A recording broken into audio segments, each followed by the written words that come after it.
હર્ષ મેવાડા એ મને ગંદા ચેનચાળા કરે છે, ગંદા ઈશારા કરે છે અને મારા સનને લાકડીથી માર્યો છે, લાકડીથી 108માં હું અહીંયા સિવિલ સોલા સિવિલ લઈને આવી છું મારા સનને, બટ મને વાડજ પોલીસ સ્ટેશનનો બિલકુલ સપોર્ટ નથી। વાડજ પોલીસ સ્ટેશનમાં પોલીસ એમ કહે છે કે છેડતીના તમે મને પુરાવા આપો। मेरी मम्मी को मतलब वो परेशान करता है। मेरी मम्मी बोलती है मेरे पापा यहाँ पे है नहीं, तो मेरे को ये सब बात करनी पड़ती है, पर फिर भी पुलिस वाले मेरी मम्मी की अर्जी नहीं लेते हैं।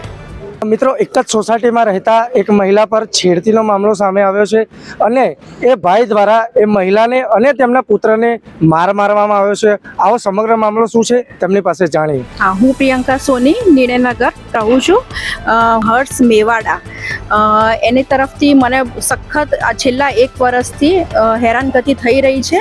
એ મને ગંદા ચેનચાળા કરે છે, ગંદા ઈશારા કરે છે અને એના વિરુદ્ધ મેં 3 થી 4 વખત વાડજ પોલીસ સ્ટેશનમાં ફરિયાદ કરી છે, બટ એ લોકો મારી ફરિયાદ લેવા તૈયાર નથી। એટલે વાડજ પોલીસ સ્ટેશનમાં પોલીસ એમ કહે છે કે છેડતીના તમે મને પુરાવા આપો। હવે છેડતીના પુરાવા મારે શું આપવાના સર, એ મને ખબર નથી પડતી કે છેડતીના પુરાવા શું હોય છે।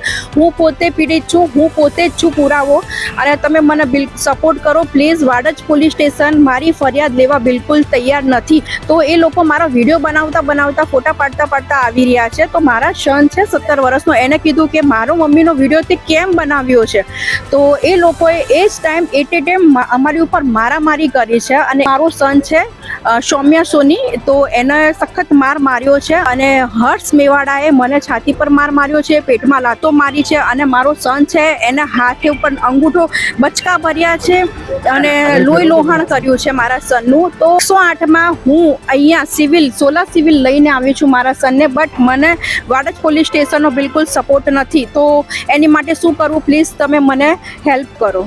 मेरे पापा यहाँ पे है नहीं, तो मेरे को ये सब बात करनी पड़ती है, पर फिर भी पुलिस वाले मेरी मम्मी की अर्जी नहीं लेते हैं। તો મિત્રો તમે જોયું આ હતી પીડિતાની આ પીતી, એમને કેટલી હદે ન્યાય મળ્યો નથી, કેટલી હદે ન્યાય મળવો જોઈએ।